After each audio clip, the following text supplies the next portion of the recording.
Hi, this is Naresh Kumar. Welcome back.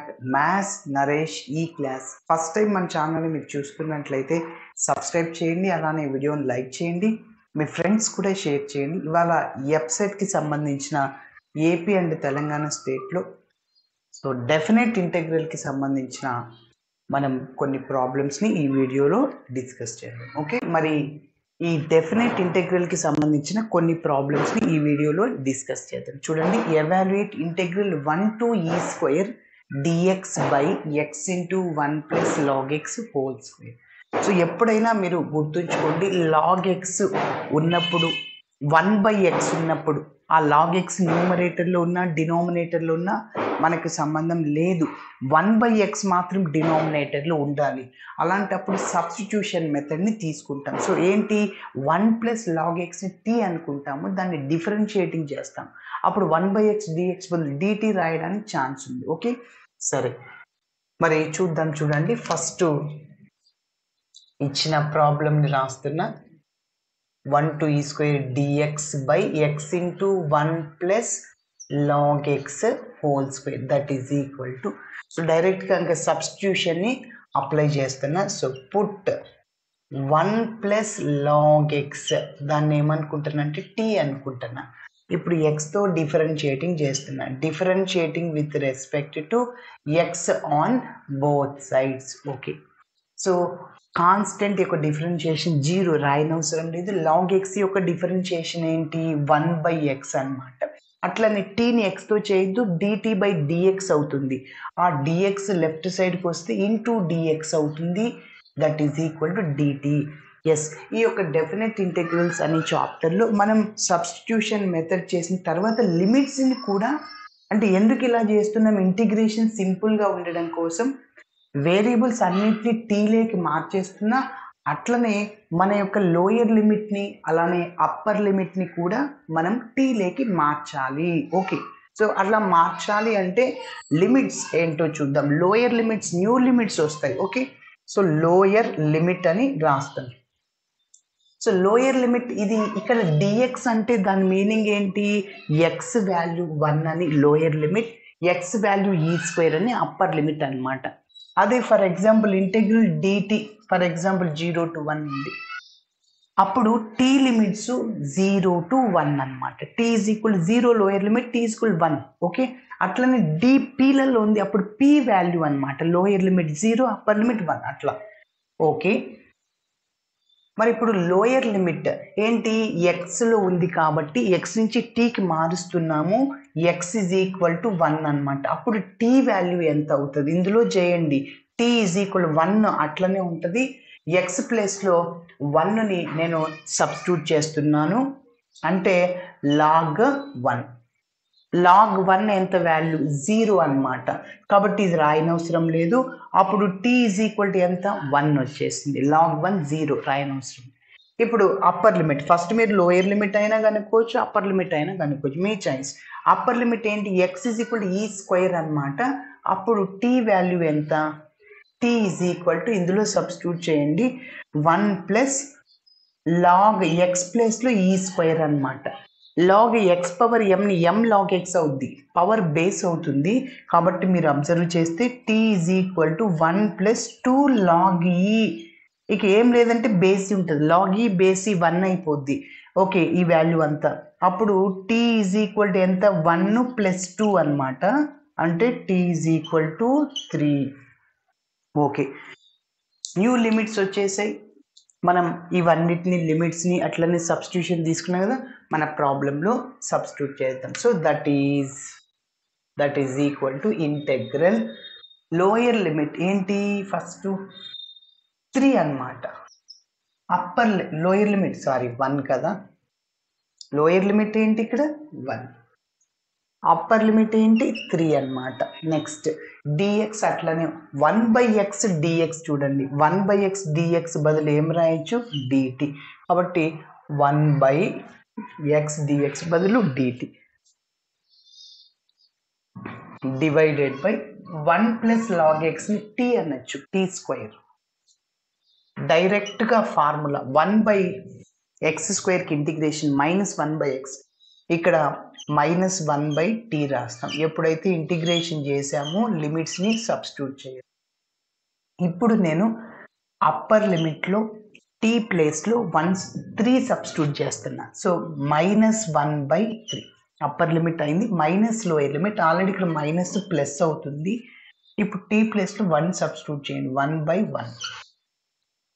So 1/1 అంటే 1 అనమాట. -1/3 + 1. So LCM ఇక్కడ 3, -1 + 3 cross multiply చేస్తే ఎంత? 2/3. సో 2/3 మన ఆన్సర్, ఆప్షన్ ఏ. ఓకే, ఇట్లా చేయాలి. మరి నెక్స్ట్ ప్రాబ్లం చూద్దాం. ఓకే, మరి నెక్స్ట్ ప్రాబ్లమ్ని డిస్కస్ చేద్దాం. చూడండి, ద వాల్యూ ఆఫ్ ఎక్స్ వాల్యూని కనుక్కో.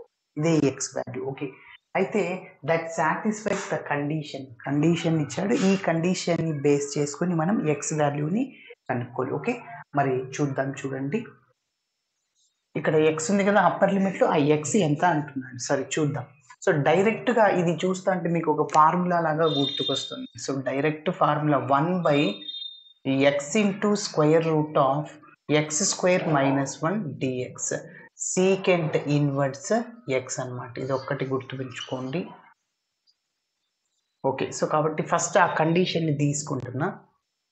So integral √2 to x dt/mod t × (t² - 1) = 5/12 అనమాట. ఓకే, మరి డైరెక్ట్ దీన్ని ఏం రాయొచ్చు? దీన్ని సీకెంట్ ఇన్వర్స్ టీ, అక్కడ ఎక్స్ అనమాట. సో కాబట్టి సీకెంట్ ఇన్వర్స్ టీ అవుతుంది. మరి ఎప్పుడైతే మనం ఇంటిగ్రేషన్ చేసామో లిమిట్స్ని సబ్స్టిట్యూట్ చేయాలిగా. Yes, so that is equal to 5/12. 5/6 అంటే 30 degrees, 5/12 అంటే అందులో హాఫ్ 15 degrees. డౌట్ ఉంటే చెక్ చేసుకోండి. 180/12, 12 1s 12, ఇంకా 6 0 ఉంటుంది. 12 టేబుల్ 60, 5 times కట్ అవుద్ది, అంటే 15 degrees గుర్తుంచుకోవాలి. సో ఇప్పుడు మనం అప్పర్ లిమిట్లో టీ ప్లేస్లో ఎక్స్ని సబ్స్టిట్యూట్ చేయాలి, అలానే లోయర్ లిమిట్లో టీ ప్లేస్లో √2ని సబ్స్టిట్యూట్ చేయాలి. అంటే ఏమొస్తుంది? Secant inverse of X minus lower limit secant inverse of √2. Okay, so that is equal, డైరెక్ట్గా నేను రాస్తున్నా 15 degrees అనమాట. ఓకే, మరి ఇది ఇట్లనే రాస్తున్నా. సీకెంట్ ఇన్వర్స్ ఎక్స్ వాల్యూ కావాలి కాబట్టి దీన్ని ఏం డిస్టర్బ్ చేయనవసరం లేదు. మైనస్ సీకెంట్ ఇన్వర్స్ 1/√2ని సీకెంట్లో రాసుకోండి. సీకెంట్ దేనికి రెసిప్రోకల్? చూడండి, సీకెంట్ 45 degrees. సీకెంట్ని ఏం రాసుకోవచ్చు? 1/cos రాయొచ్చు. సో 1/cos 45 degrees ఎంత? 1/√2. ఈ 1/1/√2 న్యూమరేటర్కి వెళ్తే √2 అవుతుంది, అవునా? ఎస్, కాబట్టి సో √2ని మనం ఏం రాయొచ్చు? సీకెంట్లో సీకెంట్ 45 degrees రాయొచ్చు. సో కాబట్టి secant 45 degrees that is equal to 15 degrees అనమాట. మరి ఇది ఇలానే రాస్తున్నా. Secant inverse x minus secant inverse secant cancel అవుద్ది. So 45 degrees is equal to 15 degrees. ఇప్పుడు ఇక్కడి నుంచి మనకి సీకెంట్ ఇన్వర్స్ ఎక్స్ కావాలి. 45 అటు సైడ్ పోతుంది, +45 + 15 60 degrees. ఎస్, ఇప్పుడు మనకి ఎక్స్ కావాలి. సీకెంట్ ఇన్వర్స్ అటు సైడ్ పోతే సీకెంట్ అవుతుంది. సీకెంట్ 60. ఇదో ఆన్సర్ 2. మైనస్ రూట్ ఎక్కడ ఉండదు, 1 ఉండదు, 0 ఉండదు.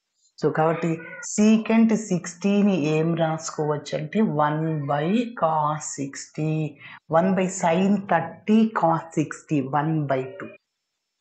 ఈ 1/1/2 అంటే సో న్యూమరేటర్కి వెళ్తే 1/2 2 ఉంది, అదే answer. X is equal to 2. So అదే అనమాట. ఓకే, మరి నెక్స్ట్ ప్రాబ్లమ్ని చూద్దాం. ప్రాబ్లమ్ని డిస్కస్ చేద్దాం. Evaluate integral 0 to π/4 into tan² x plus tan power 4x dx. Okay, మరి చూద్దాం. సో 0 to π/4 చూడండి, రెండిట్లో నుంచి నేను tan² xని కామన్ తీయచ్చు. tan² xని కామన్ తీస్తే ఇంకేముంటుంది? 1 + tan² x, అంతే కదా. tan power 4లో tan² x × tan² x గా రాయొచ్చు. అగైన్ tan power 4, ఒక tan² x బయటకు వచ్చింది, ఇంకొకటి ఉంటుంది.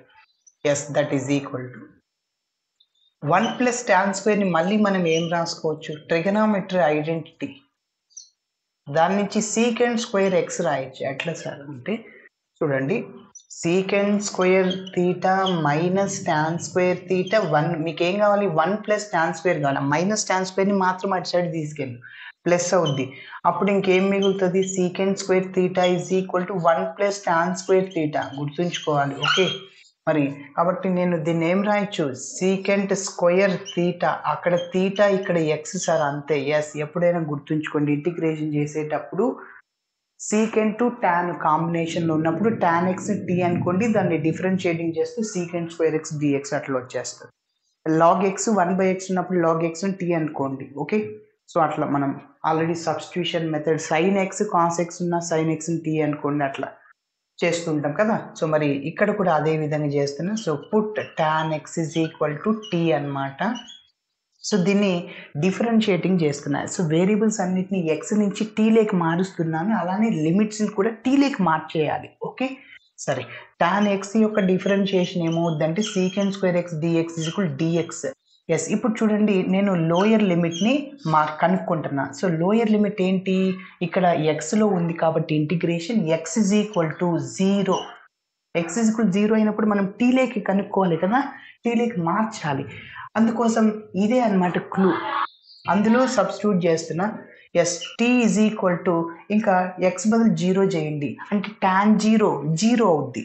ఓకే, నెక్స్ట్ అప్పర్ లిమిట్ అనమాట, ఎక్స్ ఈజ్ ఈక్వల్ టు ఎంత π/4 అనమాట, అప్పుడు ఇందులో సబ్స్టిట్యూట్ చేయండి, టీ ఈజ్ ఈక్వల్ టాన్ 45 1 అవుద్ది. ఎస్, ఇప్పుడు ఈ రెండింటిని మనం ఇందులో సబ్స్టిట్యూట్ చేస్తున్నాం. So that is lower limit ఏంటి 0, అప్పర్ లిమిట్ ఏంటి 1 అనమాట.